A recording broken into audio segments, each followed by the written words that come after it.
Hey, hey, hey. Happy Thursday. Come on in, pull up a chair. The Gaming Gang Dispatch is in the air.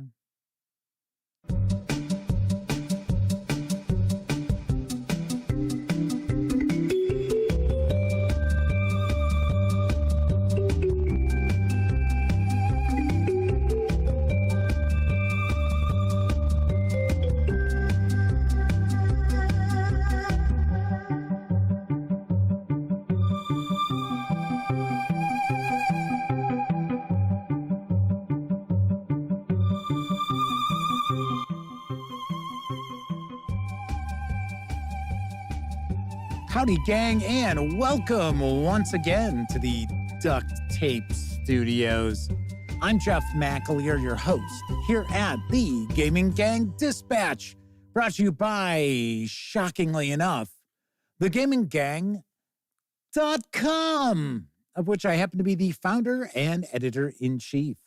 So welcome aboard, everybody. Tonight is Thursday, February 1st, 2024. This is live stream number 1015. If you're not overly familiar with the show, let me point out, super casual around here. We just hang out talking about the latest in tabletop gaming news, and I usually share some random musings about our hobby. But we are certainly not engaged in anything like rocket surgery. Once again, super casual. Of course, when you're not watching videos on the Gaming Gang channel, be sure to visit thegaminggang.com for all latest in tabletop gaming news, reviews, and a whole lot more you are not going to find here on the YouTube channel. You know the drill. Get your geek on at thegaminggang.com. Also, because this is a live show, there is chat available. It's not on screen. It's one of the ways I keep some of the more unusual commenters at bay. And you must be a subscriber to the channel and be one for at least 48 hours before you can take part in chat. Yet another way that I keep some of the more unusual commenters at bay. But if you want to say howdy, maybe you've got a question, a comment, by all means, chime in. I will do my very best to respond. First out the gate tonight in chat, our good friend, the Madman, is back. We missed him on Tuesday and Wednesday shows. And my condolences on your Lions. As a lifelong Cubs fan, I understand your pain. Yes, I do remember the Cubs being... Now, granted, of course, they have won a World Series now back in 2016. But prior to that, I remember being 6 outs away from going to the World Series. Went outside to have a cigarette. I had a bottle of champagne chilling.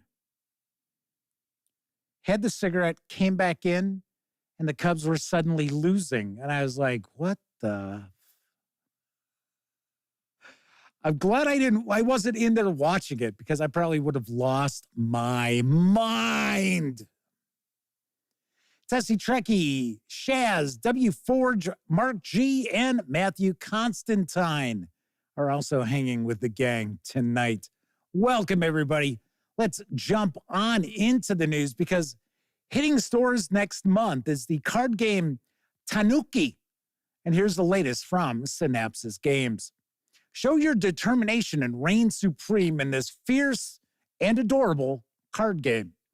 Welcome to the vibrant world of Tanuki, where gardeners, geishas, ninjas, and tons of cute furry creatures clash in a race to cultivate the most productive bamboo garden. Will you try and get revenge, or stay focused on your own garden? If you are looking for cute designs, fierce battles, and strategic decision-making, then Tanuki is the game for you. I don't know, which one of those three doesn't seem like it fits? Feels like one of those, which one of these does not belong? Cute designs, fierce battles, strategic decision-making. Do you have what it takes to win in this no-holds-barred take-that game? It's time to unleash your inner furry warrior I did say furry warrior. I did not say furry. Tanuki is a fast-paced card game where players compete to grow the most productive bamboo garden. During their turn, players play action or character cards, apply the card's effects, and harvest bamboo from their gardens. Each character card in the garden has its own unique abilities. The game finishes once the harvest season has come to an end. The player with the most bamboo wins. Strategic decision-making and interaction between players are key elements of this game. The legendary Tanukis, or it could be Tanukais, also known as the Japanese raccoon dog, are reputed to be mischievous and jolly masters of disguise within Japanese folklore. Tanuki is for 3 to 6 players, ages 8 and up, plays in around 20 minutes. It's going to carry an MSRP of $18 when it arrives in stores March 1st, so a month from today. I like the character designs. I think this is kind of cute, but it also seems like this is a cutthroat game too, so I'm digging that. I'm digging that.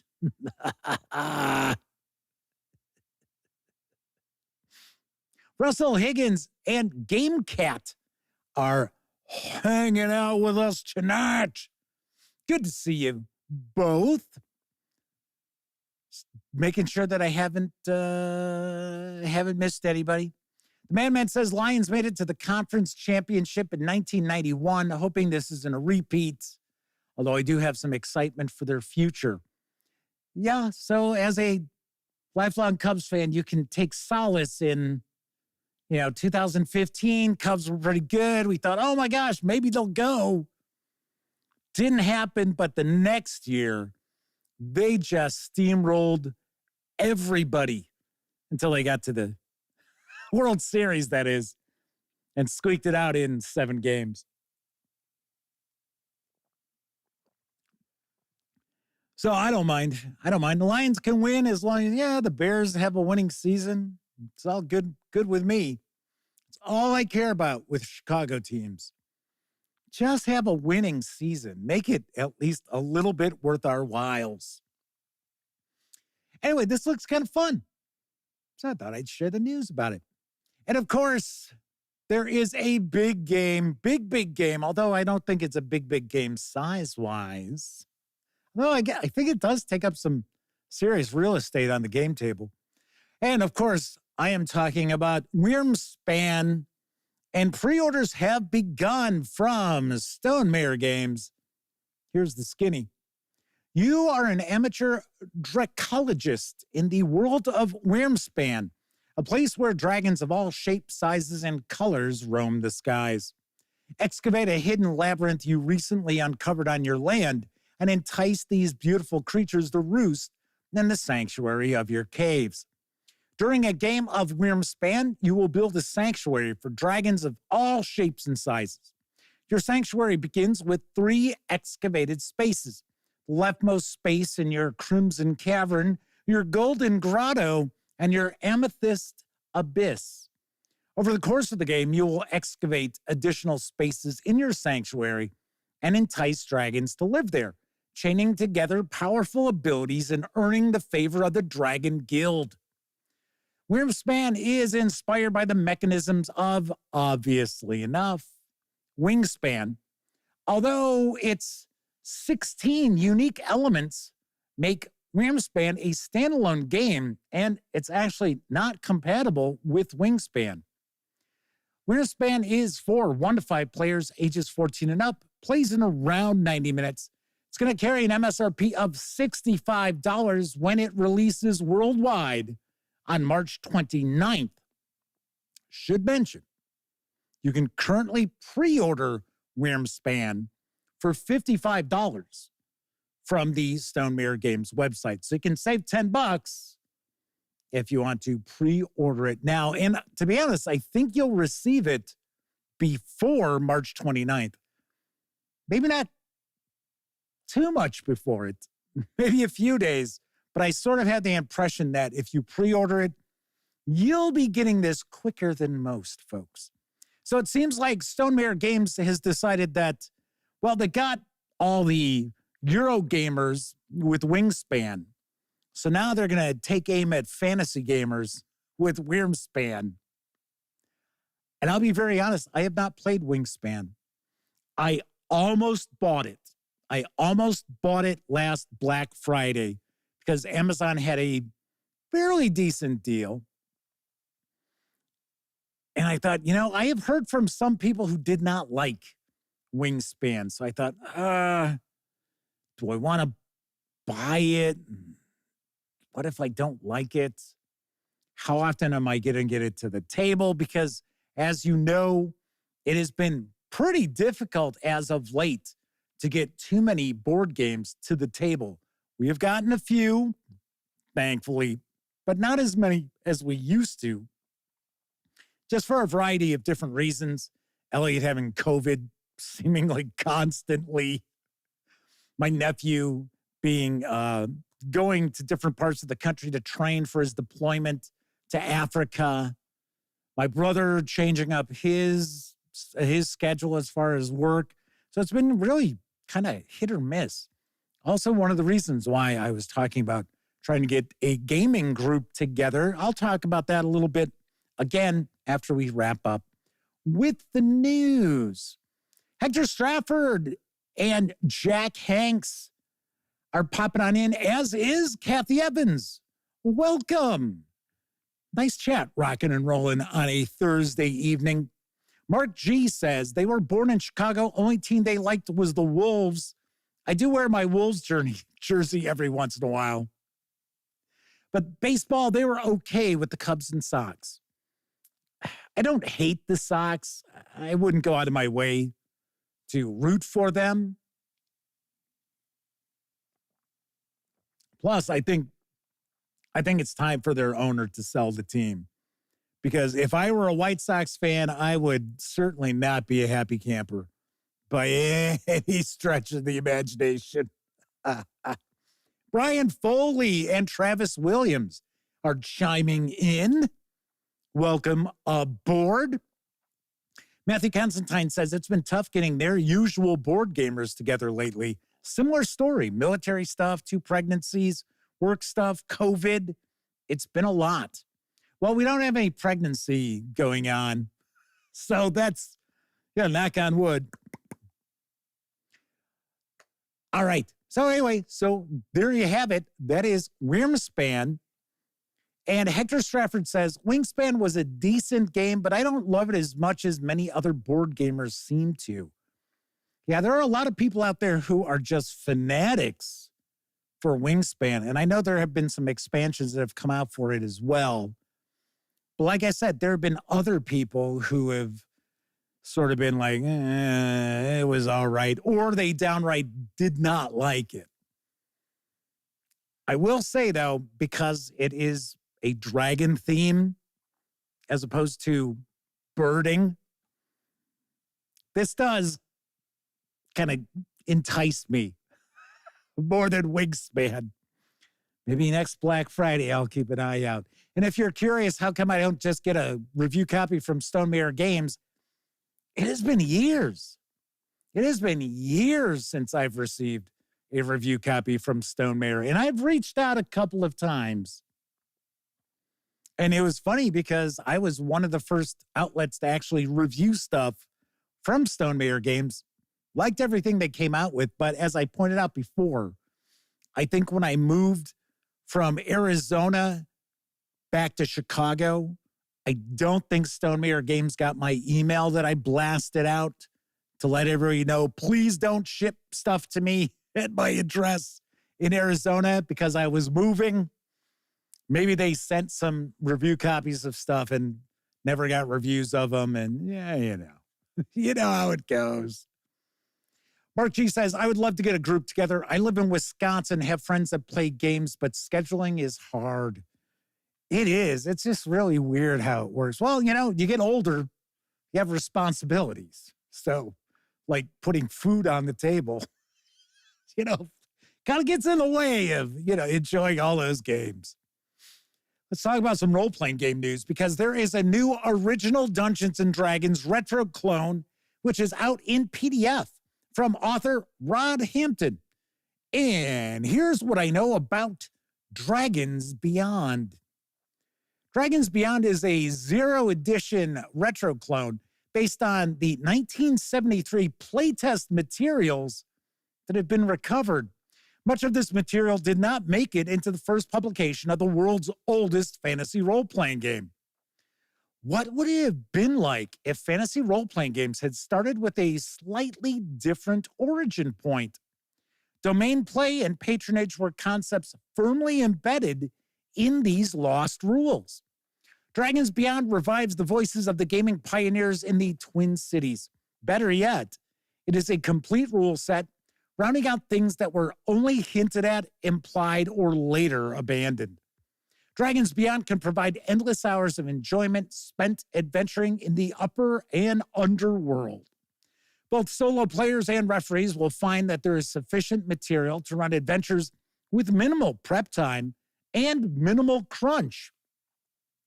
The 326-page PDF is available right now over at DriveThruRPG for $10 with a print-on-demand option on the horizon. Now, Rod Hampton did reach out to me. They had actually reached out to me on Facebook, interestingly enough, and I have an auto response on Facebook when people message me on Facebook saying, I don't really spend much time on Facebook. I just kind of auto post to it. So shoot me an email. So they sent me a copy of the PDF. And strangely enough, I could have swore that Rod sent me an email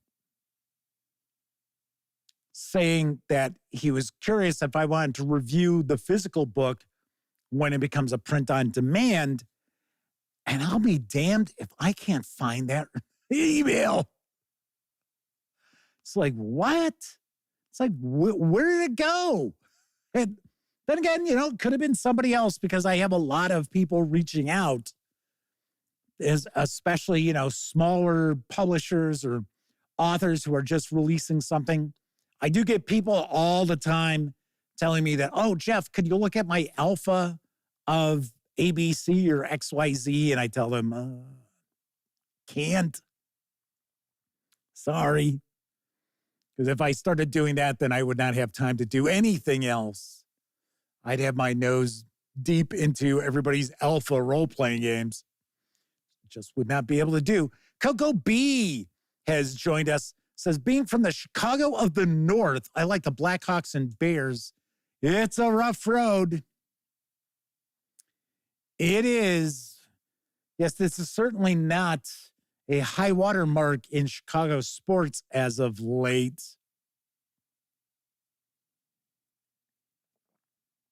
I'll tell you, when the Bulls were winning championships, and I seem to recall at that point in time, the Bears weren't terrible. They would usually have a winning record. Those were pretty good times. Cubs even made the playoffs a few times, didn't go anywhere, but just like I have always found it pretty interesting that in my lifetime, the Cubs have actually gone to the playoffs a decent amount of times. Something that can't be said for a long, long time, from 1945 to 1984. No playoff appearances for the Cubbies, which I don't refer to them as the Cubbies. I just say Cubs, Chicago Cubs. I'm not 5 years old. Chris Lundgren's with us, asking, what is the product being shown? This is Dragons Beyond. It is an original Dungeons & Dragons or OD&D, or you can call it Zero Edition. I just call it original Dungeons & Dragons. And this is a retro clone. Sounds very, very interesting. It is available over at DriveThruRPG. The author does not have a website, so that's why I am sharing the DriveThruRPG address.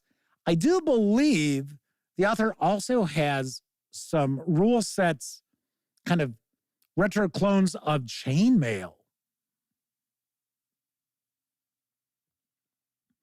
Chris Lundgren says, Jeff, is this a chainmail-like style miniatures format game?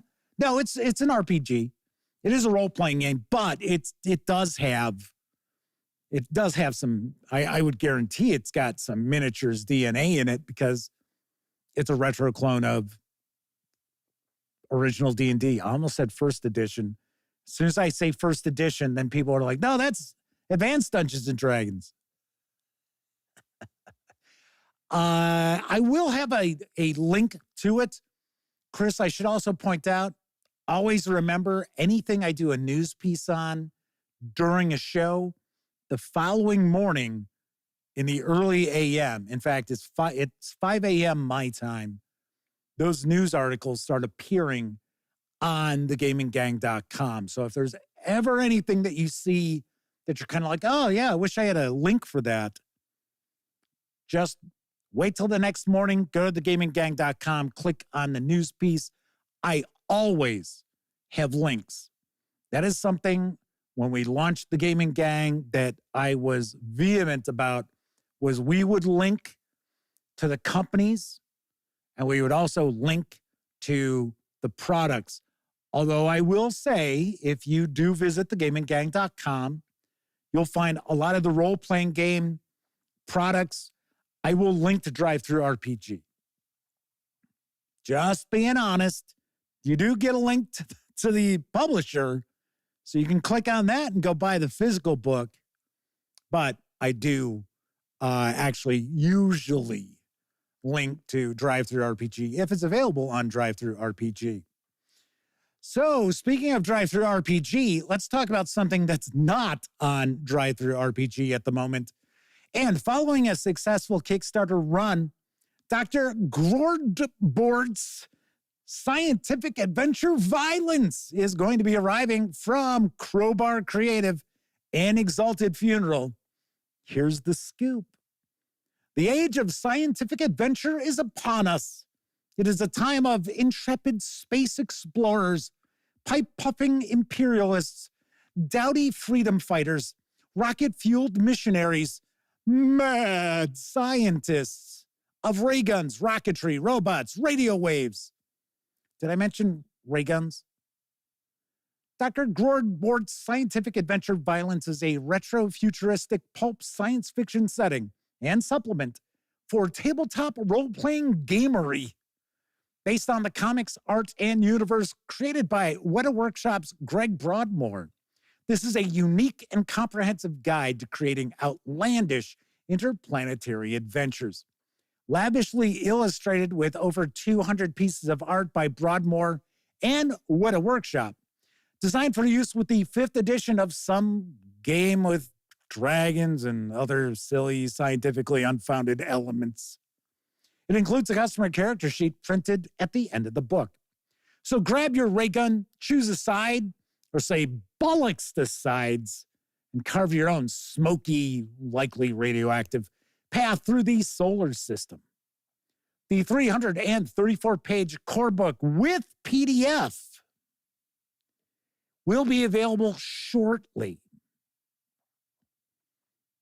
for an MSRP of $50 from Exalted Funeral. The reason why I mentioned shortly is because this is currently going through a Kickstarter fulfillment. So people around the world are receiving their copies of Dr. Grordbort. Such a weird name. Dr. Grordbort's scientific adventure Violence. Uh-oh. Huh, weird. So it showed that chat disconnected, and then I take a peek. We're really not showing any drop frames. So about 700, which is kind of par for the course sometimes, as of late with YouTube, because YouTube's kind of... It has not been behaving lately for a lot of people. Anyway, this looks awesome. And you may recall, I have shared some news pieces about this in the past And I know Crowbar Creative had mentioned maybe me reviewing this when it comes out. Fingers crossed, they still want me to do that. If I don't hear from them, I will be reaching out to them shortly because I would love to get a peek at this because this looks like it is a blast. And it's certainly something that I am hoping that we are going to see quite a bit of, once again, fingers crossed, support for from Crowbar Creative and Exalted Funeral. So we shall see. We shall find out. Sarah D is with us tonight. Said, had one minor hiccup on their end. That's normal when they're watching a live stream on YouTube. Chris Lundgren says, there was a bit of lag. Changed to 720p. Now it's working fine. Well, fingers crossed that there isn't suddenly like a cut. Because that happens from time to time. It'll be like a few seconds just dropped from the stream. Bill N is with us in chat. I think I've said hello to everyone so far.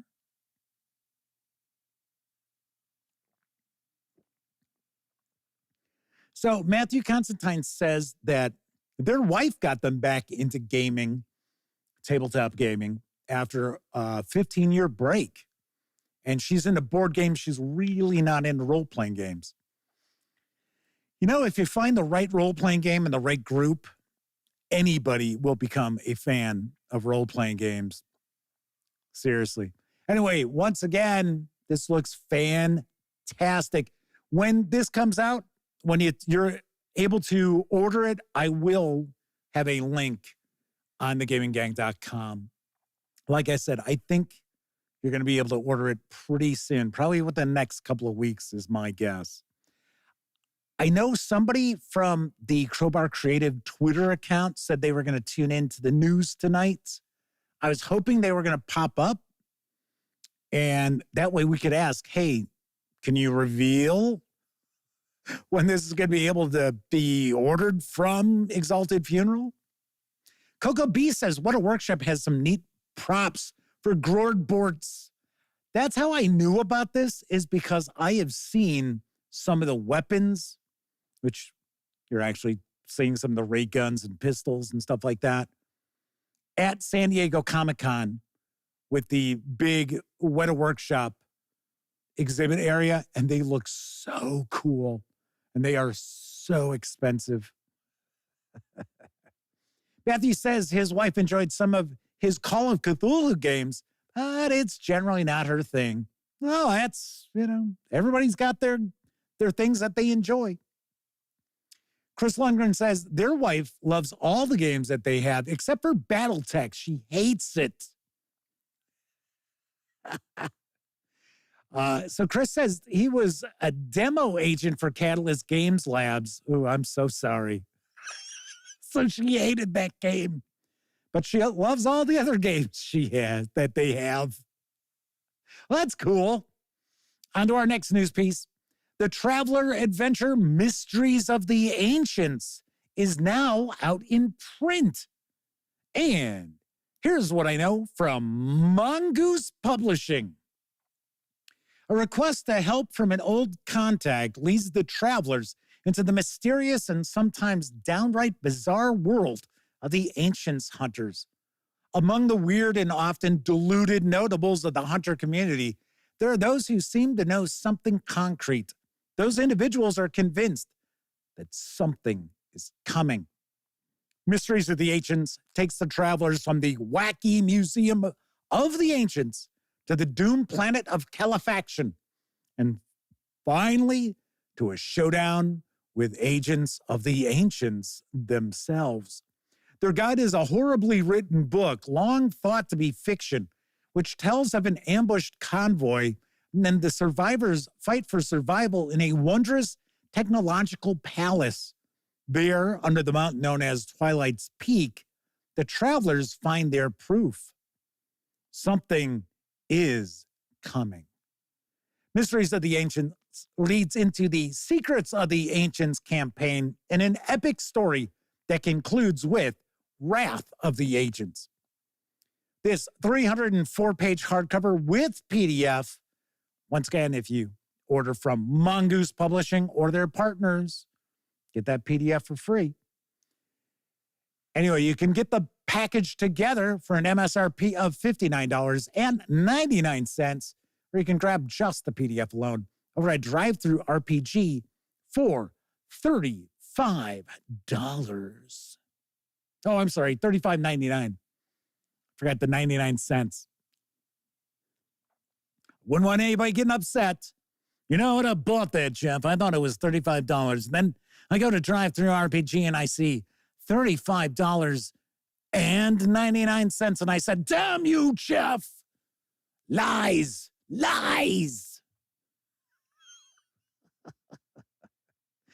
Kevin King is with us. Good to see you, Kevin. Thanks for swinging on in to chat tonight. Yeah, we're rocking and rolling tonight in chat. All right, that is it for the tabletop gaming news this evening. Of course, I was just talking about DriveThruRPG.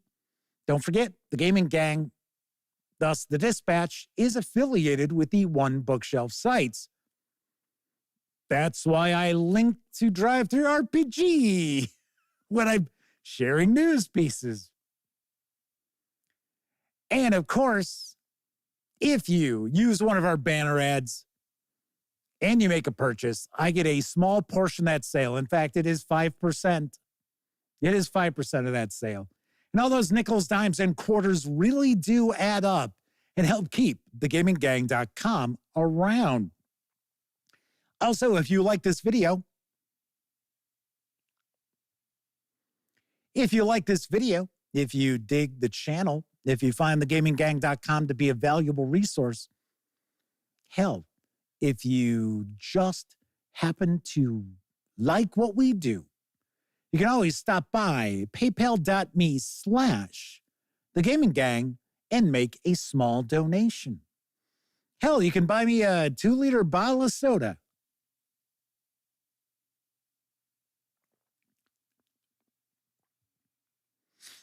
And thankfully, there are quite a lot of you out there who do utilize the banner ads and or visit paypal.me/thegaminggang. So, big tip of the cap to all of you out there. Thank you very, very much.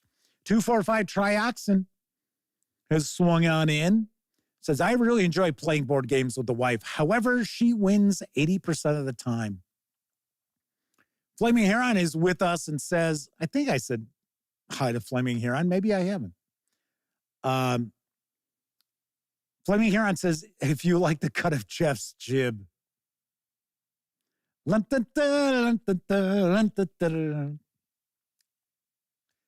Anyway, 245 Trioxin talking about their wife winning 80% of the time. I have to admit, over the last, I don't know, I'd say 15 years, maybe more than that. Because there was a point in time I really didn't involve myself too much into board games. It was more just computer games and that. So I'll say maybe the last 20 years. I have gotten to the point where I don't really care if I win. I mean, it's nice, and I do try to win. It's not like I'm like, you know, like you're using an excuse. We're like, oh, well, I wasn't really trying. I don't play it up like that either. But when I was younger, I have pointed this out before, that I was, a rules lawyer.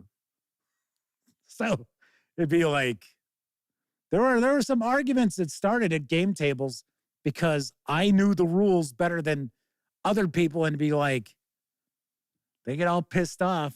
I was like, well, the rules are the rules, man.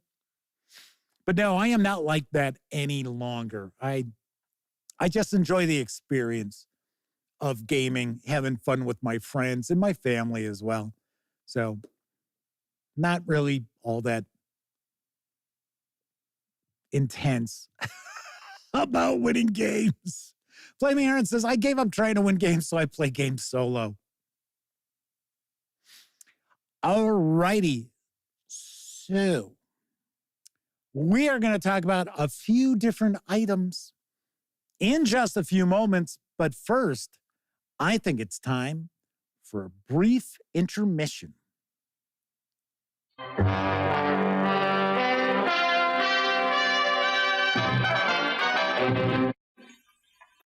The most popular beverage in America, milk. Refreshing and delicious. The perfect pickup and energizer. Get yours now. Here's magic, popcorn magic. Only hot, fresh, perfectly seasoned popcorn can satisfy that movie time popcorn craving. So if you like popcorn, you'll really like ours. We start with the best and make it better. Get plenty for everybody now. Get the item that adds to your personal comfort. Cigarettes, here they are. Get the kind you prefer and enjoy them thoroughly. All the most popular brands. Get the item that adds to your personal comfort. Cigarettes, here you are. Get the kind you prefer and enjoy them thoroughly. All the most popular brands.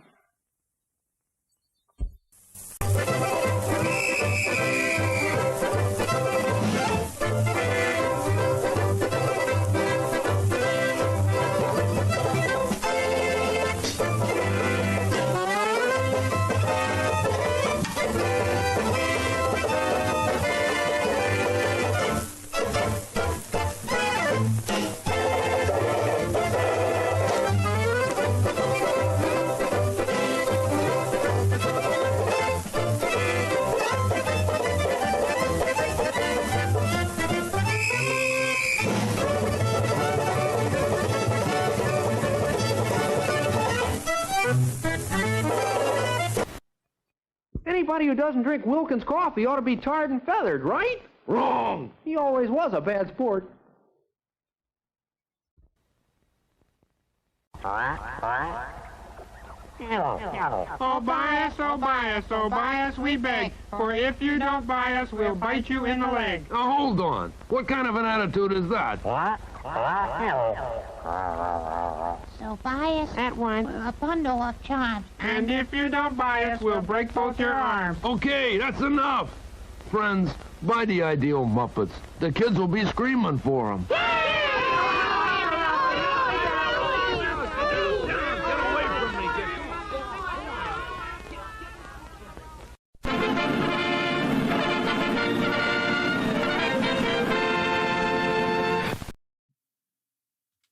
Oh, there's so many of those that you would never see the light of day today. Now enjoy cigarettes over at the snack center. Go enjoy. And that's funny because that woman lighting up that cigarette looks, I know it's not, but kind of looks like Agnes Moorehead. So it's like, oh, what was that? Yes. Daryl Arrett is with us once again, joining us in chat. Good to see you. Says their wife wants to get into Weird Frontiers as her first tabletop role-playing game. Really?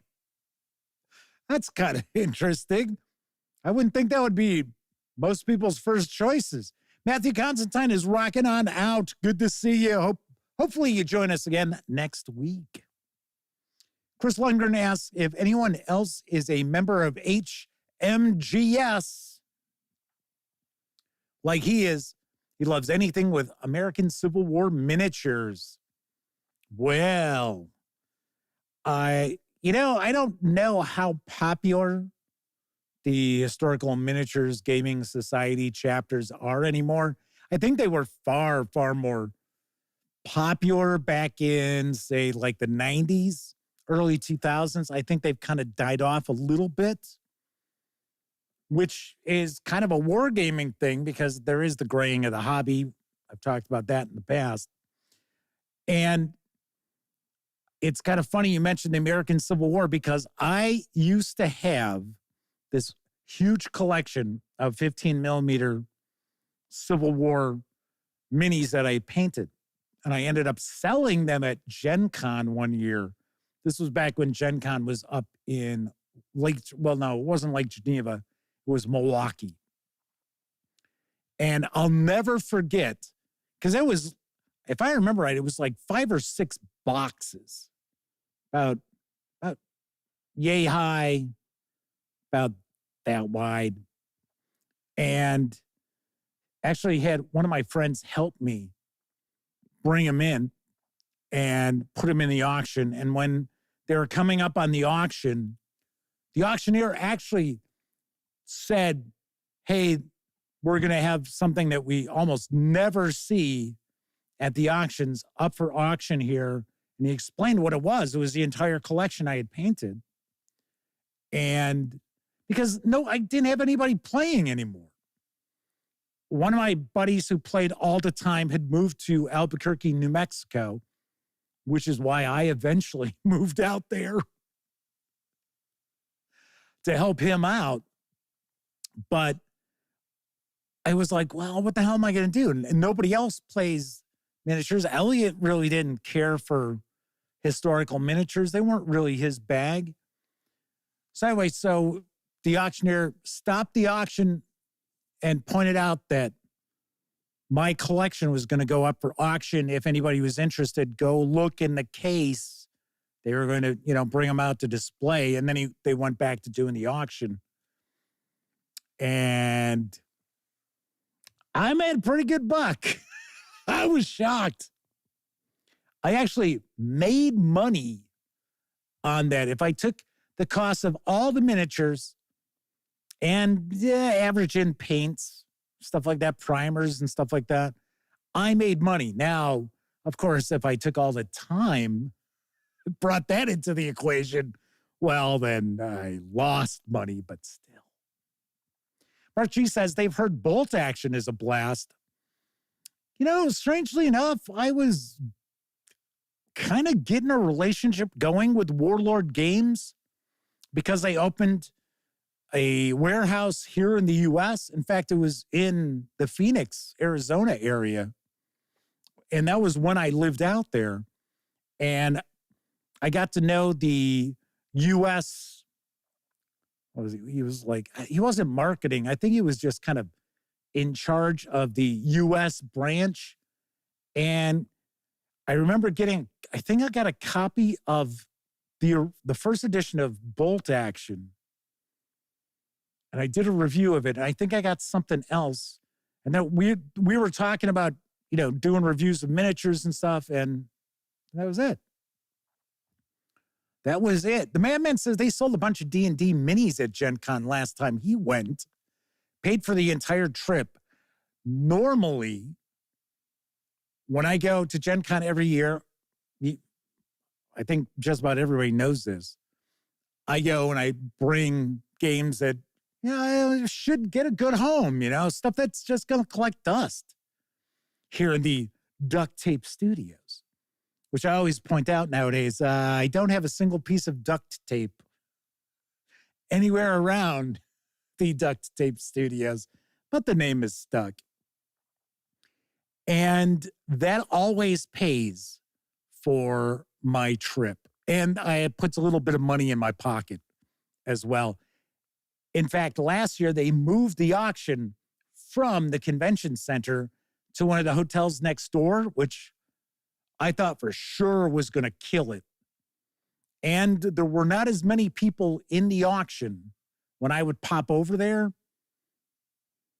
But I still did all right. I still did okay. Probably not as good as I would have if it had been just right there in the convention center, because it was for years just across from one of the entrances to the exhibit hall.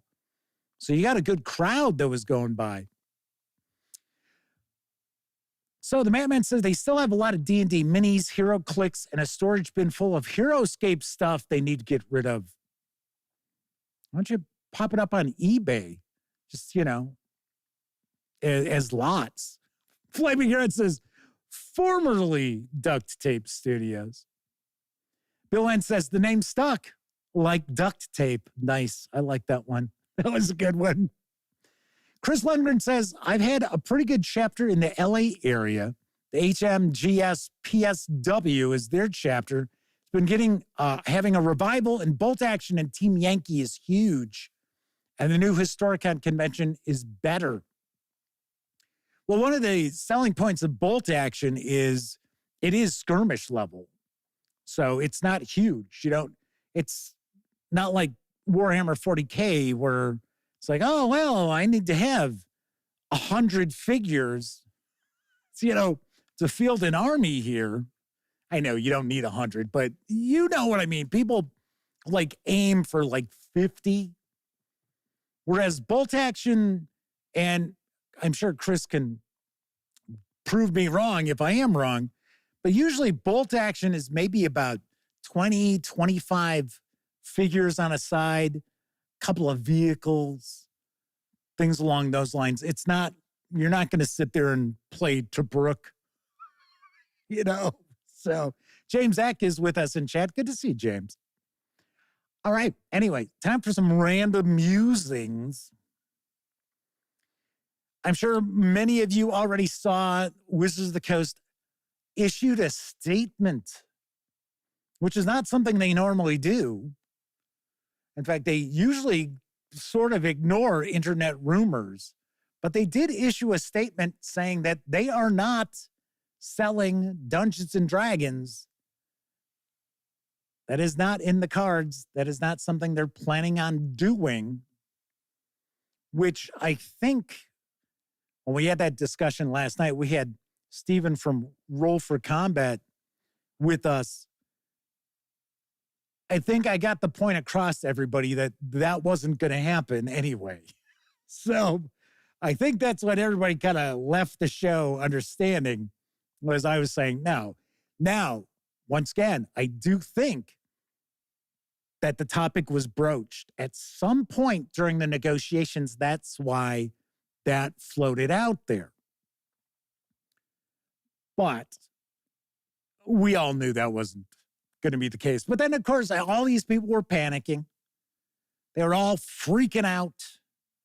And when I say this, Stephen's told me this himself, Stephen from Roll for Combat.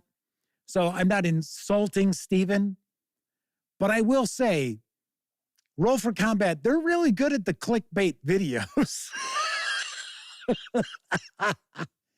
Today was another one where it's something like, WotC isn't selling D&D? ?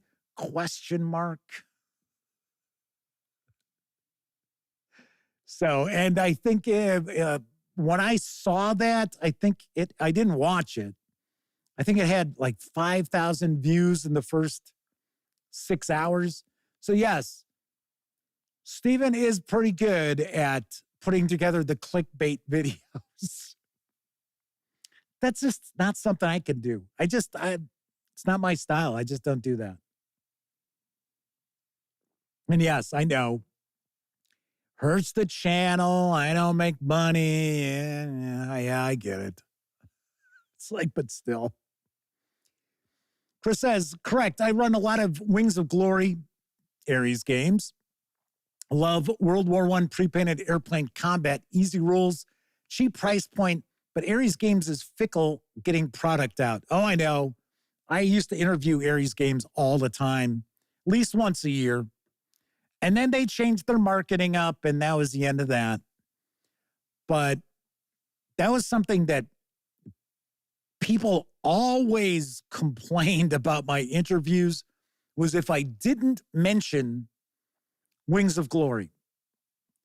And the thing was, I would ask before the interview if there was anything about Wings of Glory they wanted to talk about, and they'd say, no, well, we don't really have anything that we can tell you about.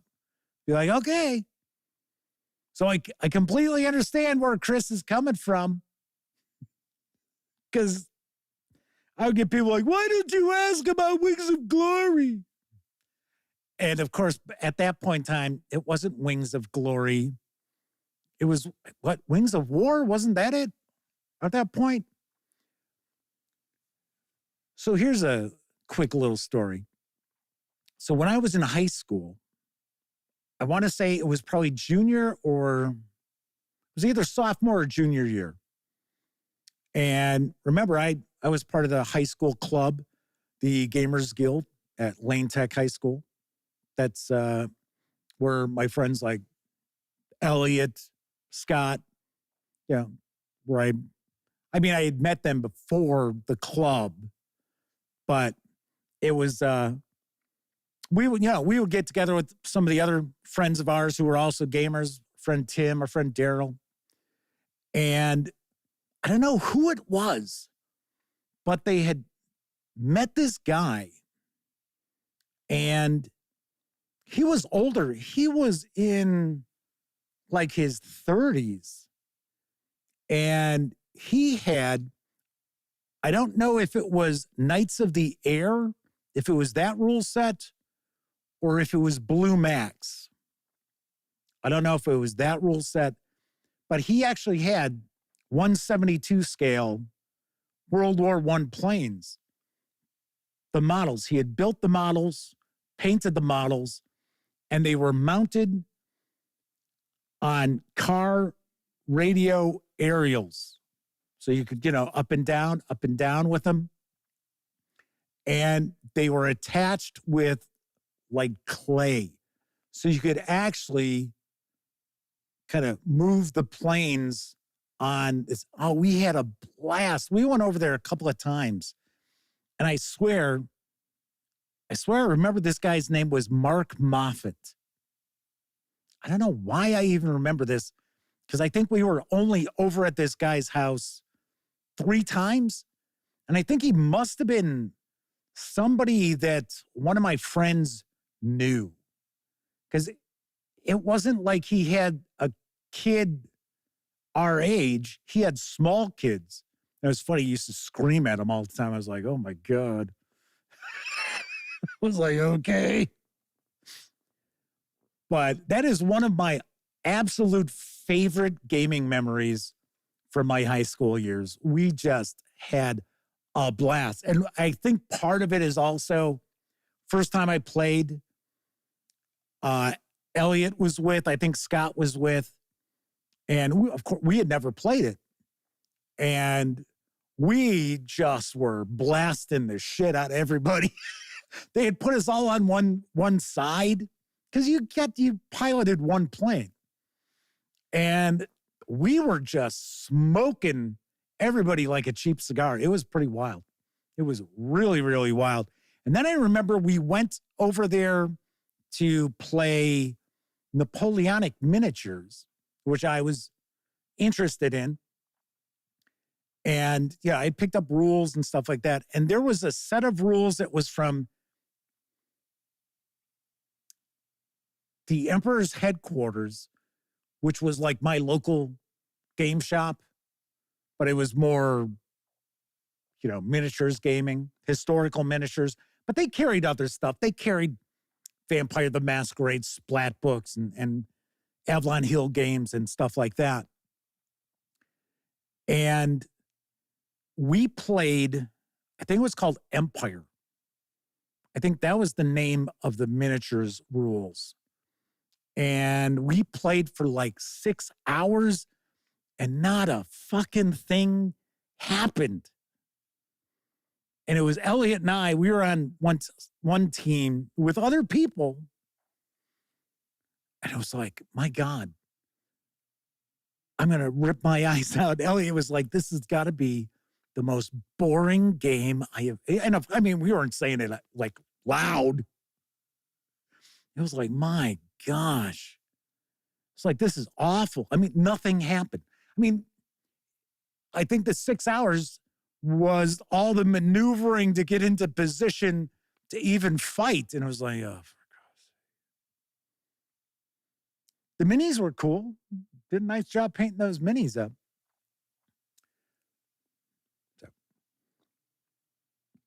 Daryl says it would seem funny to sell the business as 2024 marks the 50th anniversary of D&D. We were talking about that last night. Lenny Blade is with us in chat. Says, hi, I finally managed to catch a live show. It's 9 a.m. in Thailand now, and they're in between classes. Well, Lenny, thanks for joining us. Glad you had an opportunity to pop on in live for a change. Chris Lundgren says, Jeff, the reason why historical miniatures was dying was older players never leaving their garages and using 40-year-old rules and dying themselves. I mean, let's be honest. And gatekeeping out younger people. Our chapter has young kids, no snobs. Nice. Well, on one hand, with the amount of investment in both time and money for getting miniature collections together to field armies and forces and things like that, I can understand not wanting to have kids involved with it because they don't tend to be as respectful of your miniatures as you and your friends would be. Now, if younger kids understand that, hey, make sure you move it from the base. Don't be grabbing it on here. Don't pick it up by its arm. Then I would say, yeah, have anybody pop on in. And once again, when I say kids, I'm talking, 11 and 12-year-olds. I'm not talking about 7-year-olds. So are you going to move that core or what, Jimmy? Christ's sake. Do you want another juice box? Kevin King says, at least with Battletech, you can play for 6 hours and at least overheat while moving. Take you right out of the action there. Flaming Aaron says, that's me and my RPG books. Don't be eating food or drink near my books. Yeah, I'm like that with any game. It's like, if you come near my game table with Cheetos or Doritos, you better have some wet naps with you too, because you're not picking up cards and stuff with that shit on your hands. And I have had people do that. Because unfortunately, I think it's more prevalent nowadays than it used to be. People don't respect other people's property. Just not as much as we did before. Like when I was a kid, when I was, say, 11 or 12, I would never consider touching anything in somebody's house. Like going to the fridge and opening the fridge, just looking in the fridge. I would be like, what? I'm like, never. Nowadays, a lot of kids are like, whatever. It's okay. Chris Lundgren says, they 100% agree. We do a paint and keep with kids and use easy games first. Yeah, that's how you indoctrinate them. We also allow history that hasn't just happened yet. Hint, Battletech and Battlestar Galactica minis. Yes, that was a game that went nowhere. It was actually a pretty good game. I reviewed it, but that didn't go anyplace. They got on that way too late. If they had that game out when the show was like in its second or third season, I think it would have gone over a hell of a lot better. W. Ford says, is it blasphemy to highlight your RPG books? No, it's your book. You own it. It's yours. Write in the margins, do whatever you want. I mean, if you want to sit there and eat Doritos and read through your books, go ahead. I mean, why not? I mean, it is your book. It's when someone else comes along and just messes stuff up. To me, that's just a lack of respect. But as you know, I'm old school, so I don't necessarily fit in. That's how it works. So yesterday, I pointed out that I was going to talk about what do you do when you have that guy at your gaming table? And if you've got a problem child, and it doesn't have to be a guy. 99.9% of the time it is. So don't get me wrong. But what do you do? How do you handle it? Thankfully, I am not a person who has any problems with any sort of confrontation. I am not like that at all.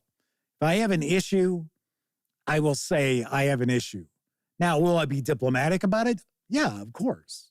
I'll do my best to be diplomatic about it. But I'm not someone who's just going to sit there and let something continue and then, of course, stew about it. So, Chris Lundgren says they also forgot Star Trek Attack Wing. They have a board cube, and Star Wars, its history, we allow that, and some grognards freak out. But oh well. Hey, it's your club. You do what you want. Travis Williams says, tell that guy to kick rocks. I wonder if Travis has a T-shirt at home he just wears and just says, go kick rocks. Maybe he's going to go have one made up. So anyway, from my experience, luckily I have not had that happen too often. And usually when I would have something like that happen, it would be when I was hosting like game meetups in Arizona. We'd get one or two people who were like, okay. So Travis says they don't have a T-shirt like that, but they will now. Lenny Blade says they remember people coloring in old art in the books. I remember running across somebody selling a monster manual, AD&D, obviously enough, for those who aren't in the know. And it was on eBay, and it was all colored in pencils, in colored pencils. I was like, for some people, they're going to be like, wow, that's really cool. I want that. And other people will be like, sacrilege. So anyway, my recommendation, if you have someone who is a problem child at your table, it needs to be addressed. Because as we were talking about earlier, it's not that easy these days to be able to schedule time for family and friends to get together to play games. So when you do have that opportunity, you don't want someone ruining it, not only for you, but for your other friends and family who happen to be there. Because to be honest, I can put up with a lot of nonsense at the game table, probably more than other people. So I would say, especially if you don't know them very well, don't confront them at the game table. That is just a waste of time. Literally a waste of time, because you're there to play some games. So even if they're wasting your time, don't confront them at the table, confront them afterwards, and try to put it in a way that you're not attacking them. I don't know how things are handled at the game table you're usually at, but with us, we don't usually play that way, or we don't usually approach those kind of topics in the role-playing games that we play, because that's usually where it comes in, is you'll get, people kind of get odd in role-playing games. I guess we'll leave it at that. And it's sort of like, how many times are you going to ask me if this town has a brothel? Okay? All right? Can we fade the black on that already? Or you'll get people who are just like super intense over the game. Let them know, hey, we're just here to have fun.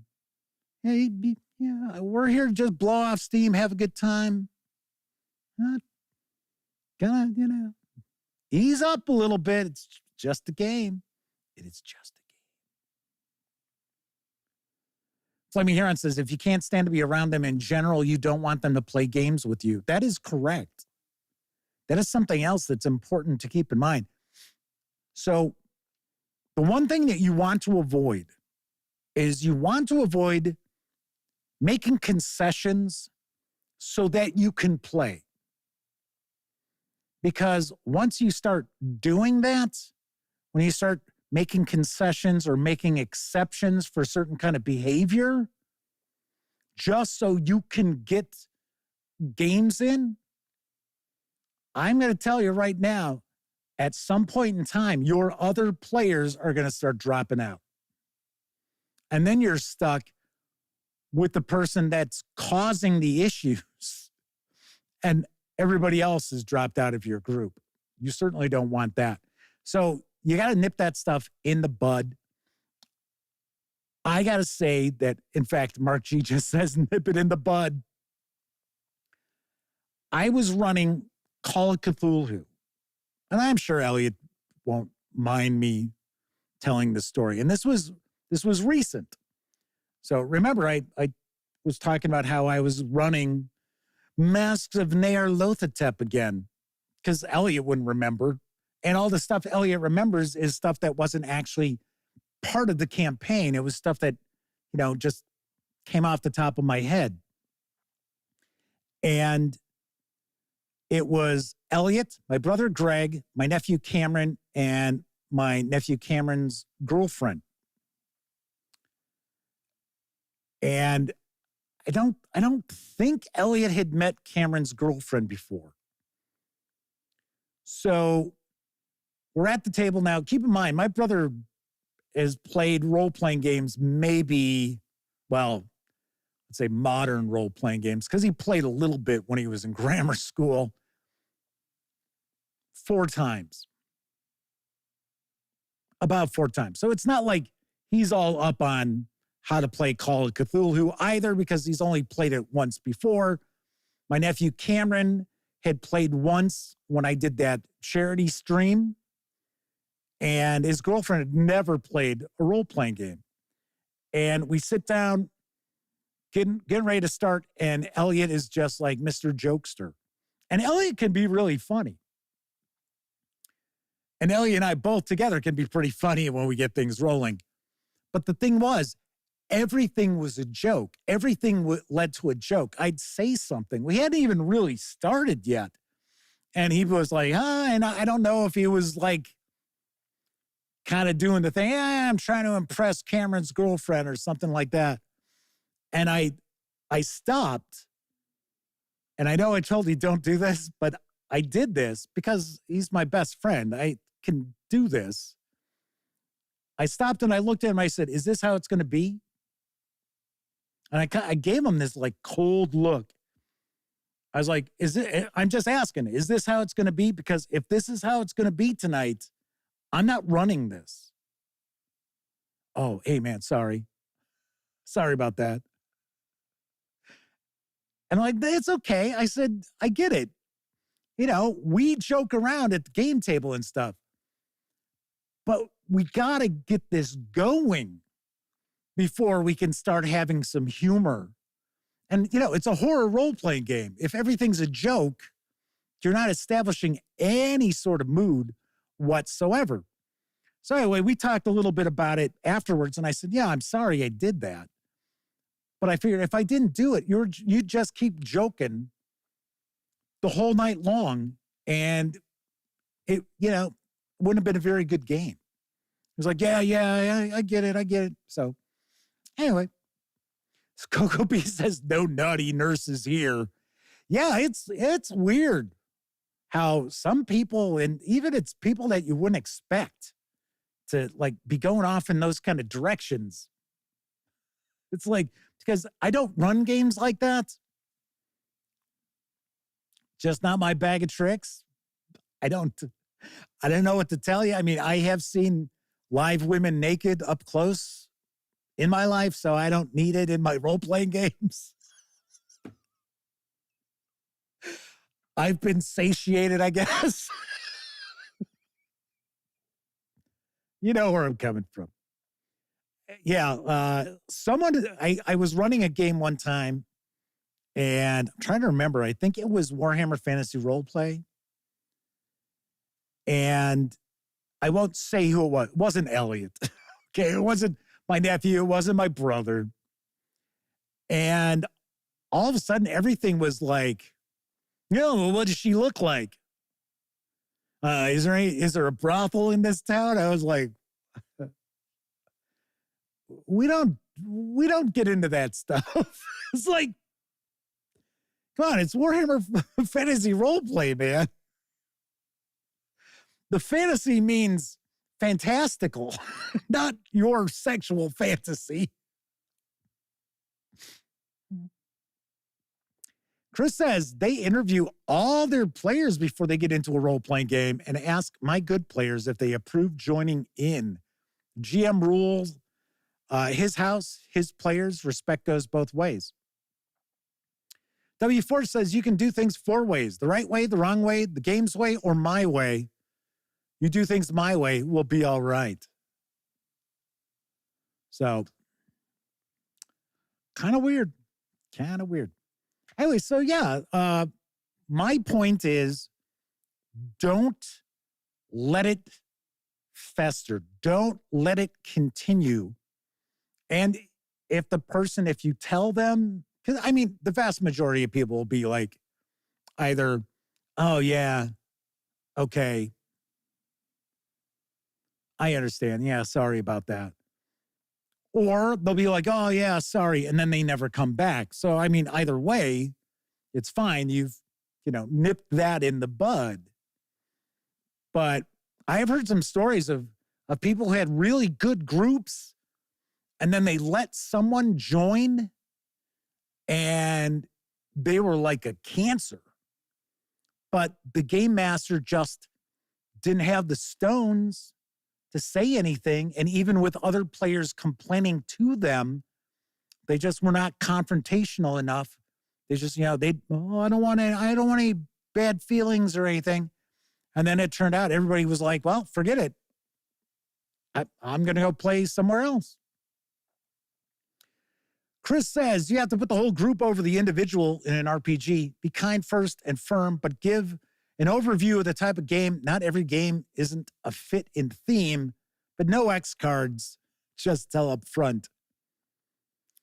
Yeah, I don't bust out X cards. That's not my generation. But then again, I'm one of these people where it's like I know where I can go. I know the line that I can get to and not cross with people I've gamed with, run role-playing games with for a long time. And I don't even get close to that line. So I will admit there have been some times that I have presented situations in a Call of Cthulhu game, which I've had people tell me, yeah, thanks a lot. I had a nightmare that night about that. I was like, really? They're like, yeah. I'm like, oh, okay. Bayman said, had a player that would have his character hit on all the female NPCs. Yeah, that's another classic. So I had one NPC morph into a humanoid Black Widow. Never did that again. Yeah, have it be a doppelganger. Flaming Heron. Okay, worst person I had was making demands on how the game progressed to the detriment of the group. I took them to one side after. That's something else that I hear stories about is about someone joins a group and then they like start laying down the rules of what is and isn't appropriate in the sort of game that they want and blah, blah, blah. And it's like, come on, Travis, what do we tell him? See, that's not something I would tolerate either. It's like, okay, so this sort of game you want, this is exactly how it is, blah, blah, blah. Okay, here's the rule book. You run the fucking game. Like, there you go. I'll play in it. But I'm not running a game based on, your requirements. That is not how it's going to go. So yes, Travis Williams says, there you go. Should have had the stones to tell them to kick rocks. GameCat says, causing nightmares means you're doing it right, Jeff. It's kind of funny. I did an actual play video that I shared, and I think it was The Haunting, although I think now it's called The Haunted House. And it was Call of Cthulhu, and it was Cameron and his girlfriend at that time. It's not his girlfriend now. And Elliot, and everybody was so rusty. It was the first time Cameron and his girlfriend had played a role-playing game. Or maybe it was the second time. And Elliot really, he doesn't have an opportunity to play too often. And I was trying to get used to the virtual tabletop. Because I have some people ask when I was talking about trying to get a game group together, would I consider playing online? And the thing is, yeah, I would consider playing online, but I don't have time to invest in learning a virtual tabletop, even if it's Roll20, which is pretty bare bones as far as things go. I just don't have time for that. So anyway, I had just posted it as a video. I didn't think anything of it. And now we're talking, this is maybe 3 years ago? I get a comment on it. The other day, I just deleted it. I was like, fuck you. Some guy's like, oh, yeah, wow. So you got a lot of experience game mastering? Boy, could have fooled me. What an awful video, blah, blah, blah. I'm like, goodbye. I don't give a shit. It's like, that is not how my gaming normally is. But I was sort of like, seriously? I was like, who gives a shit? It was just an actual play video I tossed out there just for the hell of it. More to see what it looked like as a video. So Chris says, Jeff, I have 2 disabled, 1 blind, 1 homebound player in their Dark Places in Demogorgons RPG and Osric. I look out for them, and my players are super protective, so we do not allow jerks. And they have booted people because of it. Yeah, you got to. Life is too short to surround yourself with negativity like that. W4 says, this is why session zeros have become so popular before a game starts. Part of the problem with a session 0, though, is part of the reasons why it's so popular is because so many people play games that take forever to create characters for. And then people are concocting their backstories for that character and essentially putting demands upon the game master that they need to somehow fit their backstories not only into the game, but into the group dynamics. It's like, yes, my character hates dwarves. Hey, what is your character? Oh, your character is a dwarf? Something like that, I'd be like, no. I'm like, no, we are not doing that. I mean, I have no problem with a little bit of disagreement or tension at the game table between players in a group, but I do not allow a game to get derailed because of, people sitting there and being like, oh, I got to stick to my backstory on this. No, so I can never agree to cooperate with him and be like, get the fuck out of here.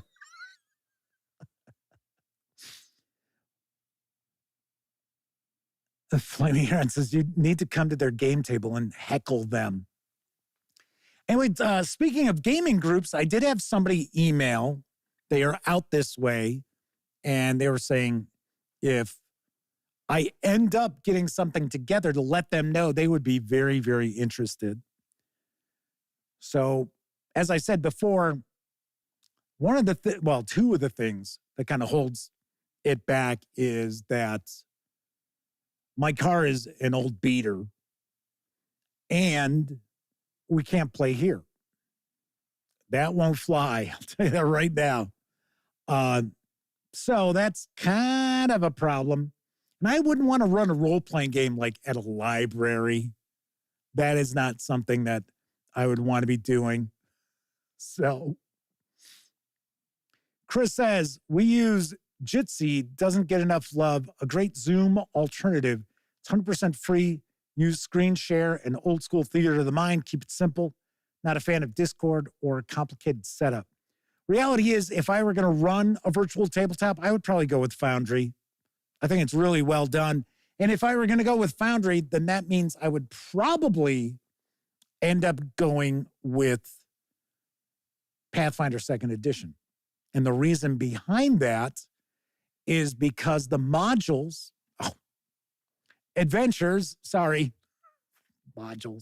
the adventure chapters in PDF are formatted to use with Foundry. From my understanding, there's actually a plugin that will convert them as long as, they are the legal PDF from Paizo Inc. It'll actually convert it to Foundry. So eliminating a lot of heavy lifting there. Chris Phillips is joining us. Welcome aboard. Says Duct Tape Studios are out. Yes, they would be out. Number one, I wouldn't play down here anyway, because it's an unfinished basement is what the Duct Tape Studios are. So it's, not someplace you want to spend a lot of time in. And it can be fairly chilly. Tonight's, it's a little cold, and it's mid-40s, I think, outside. Chris Phillips says, I find it best if you're falling in on a relatively new table for any role-playing game. The new player needs to do a lot of observing as you are falling in on their game, not the other way around. Be courteous. Flaming Aaron says, yep, grabbed Foundry when they gave that away on a sale. Mammoth says, I love Foundry as a player. I'd switch my Fantasy Grounds group to Foundry, but I have too much money tied up into Fantasy Grounds to start over. I can see that. Stephen for Roll for Combat's popping on in as I'm about to wrap up. Anyway, so we'll see. We'll see what happens with the game group. Because if I can put something together, then, well, if Elliot's available to play, then he plays. If he's not available, we're still getting games in. Or his son, Brian, if he's available to play, he's in too. Or my nephew, Cameron, or even my brother, Greg. But to have to rely upon them to all be available at the same time to play stuff and to run stuff, it is getting to the point where it's nigh impossible. And yes, I understand there are some groups out there like Find a GM, apps or whatever. I don't know if they're free or if they're paid or what. But the thing is, I'm kind of picky about who I run games for. So for one, I would not want to run role-playing games for the Critical Role crowd, especially those who only watch Critical Role, but they've never played a role-playing game, because they're going to be disappointed, obviously enough. So there's that. And then I have seen some really, really bad game masters in my day. I have seen some actual play videos where I caught for a few minutes and just thought, wow, that game master is pretty brutal. Not my style. So I don't know. But yes, I would say if I were going to be starting up a new campaign for something, and what I would prefer to do is not run Call of Cthulhu, because I have run Call of Cthulhu for over 40 years. Now, I don't want to stop running it, but I would like to run other things, I would consider Traveler. I would consider maybe Pathfinder 2nd Edition if I were doing it online. If I were doing it face-to-face, I don't want that kind of crunch. I don't need that kind of crunch. If I can offload the heavy lifting on that to, say, Foundry, beauty. Thank you very much, Foundry. But at my game table, no, not really. So there's a lot of stuff I would consider running. Probably an OSR fantasy game would be what it would boil down to. So Steven says, would you run a game for me? ? If you were hanging out in person, yeah. Chris Lundgren says, my wife also says kick rocks, 2X carding, grow some balls. It's an adult setting. Right. So here's the thing. And this will be my last comment because we're hitting an hour and a half almost on the show. Let's see. How do I want to present this? And this isn't anything that's going to piss anybody off. In my opinion, and if you look at any sort of film, television, novels, even nonfiction, there are certain things that strike a nerve with different people. And everyone's different about that, about what sets off those nerves. Like, as an example, horror movies. One of my friends growing up absolutely hated movies that had possession in it. Wouldn't watch The Exorcist, wouldn't watch any movie if they knew it had some sort of possession vibe to it. Because it would just set them off. It freaked them out. They didn't even really know why, but it did. So the whole X card concept, and I get it, you know, if you're not playing with a mature group of players, yeah, we can probably see going in some directions that people don't want to go in. And it's sort of like, what? Wait a second, what? But it's a certain line that you can get into as long as you don't go too far past it, or maybe not past it, that in role-playing games, you can make an impact and make that session, that adventure memorable. Like I had pointed out earlier, I've had players tell me that after a session of Call of Cthulhu, they went home, went to bed, had a nightmare about what was going on in Call of Cthulhu. And someone in chat said, Jeff, that means you're doing it right. Now, if you have an X card where every time you get into a topic that's just a little taboo, or maybe it's something that one of the people in the group isn't super comfortable with, it's sort of like that X card can really take a lot of drama out of a game. Now, somebody can say, hey, whoa, hold on a second. Hang on. And you can kind of shift gears as a game master. That I've got absolutely no issue with. But as an example, I would think, if you think about like hillbilly horror, as I like to call it, one aspect of hillbilly horror that you tend to see in movies tend to be mutilated animals. As an animal lover, that kind of grosses me out. And I could see as a game master running a, say, hillbilly horror role-playing game, that would probably be an image that you would use. And some people would be like, oh, no, X card. And to me, I think it would just, utilizing that too much, suddenly just kind of defangs the entire adventure. Also should point out that people out there, gamers out there, are really, I don't know if they're starved for good game masters or what, but players will play some of the absolute worst role-playing sessions with bad game masters and be like, yeah, that was great. And I feel sorry for them, because it's like, really? That was great. Man, you're missing out, kid. Or an adult. Travis Williams says, since you're a fan of horror, Shadow of the Demon Lord would be a fantasy game you might like.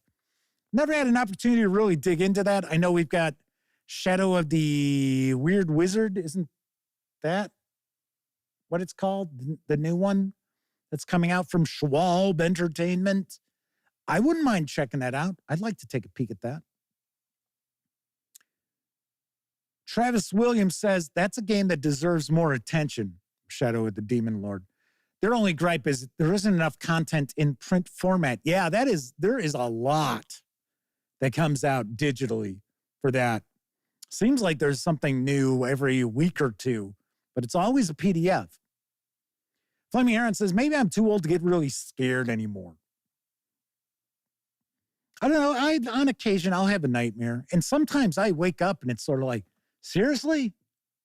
I mean, I've had dreams where it felt like it was like a pulp movie that had, a horror aspect to it. And I've waken up and I've been like, not like I'm like, oh. It's woken me up and I've been like, why the hell was I dreaming about that?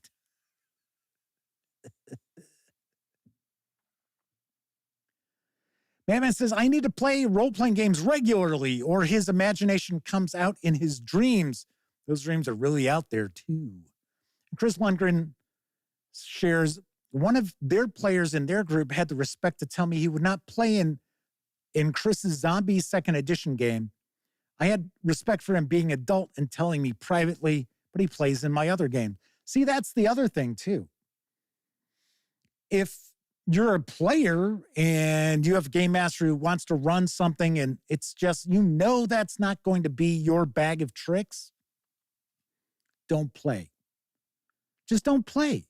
Because if you do play and your dissatisfaction shows on your face all the time you're there, I guarantee it is going to deflate the rest of the table tremendously. You don't need that. You don't want to do that. Travis says, Shadow of the Weird Wizard is basically high fantasy, no horror version of Shadow of the Demon Lord. Yep, I knew that. Saw the playtest content. There's things about it they didn't like.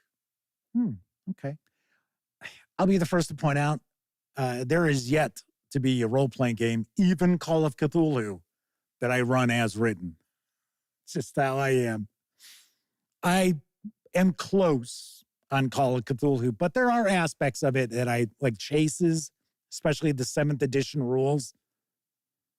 I don't like them. I think they're just far too slow moving, which is weird for being a chase. So, what I do like is I do like the games that utilize like a deck of cards for chases. So like Pathfinder has a chase deck. Savage Worlds, they've got a chase deck because they have specific chase rules. Those I kind of get a kick out of to give a little bit of flavor to the chase. But the whole, you've gained 2 spots. There's 3 spots ahead now. You gained, you fall back. But it's like no, it suddenly it doesn't feel organic to the game. It feels like, okay, suddenly we've got this mini game. Which in role-playing games, I prefer to have my mechanics relatively concise.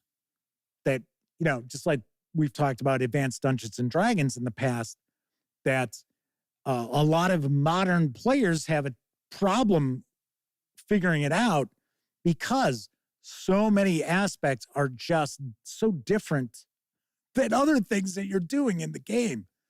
So wait a second. So now I roll a 6-sided die and I need a 1 or a 2? Why am I not rolling a 20-sided die? Why am I not rolling percentile dice? Sweet. All right. So before we wrap up, I do want to mention that Leyline Press sent me a very nice package today with Salvage Union. You might remember I did a news piece about this.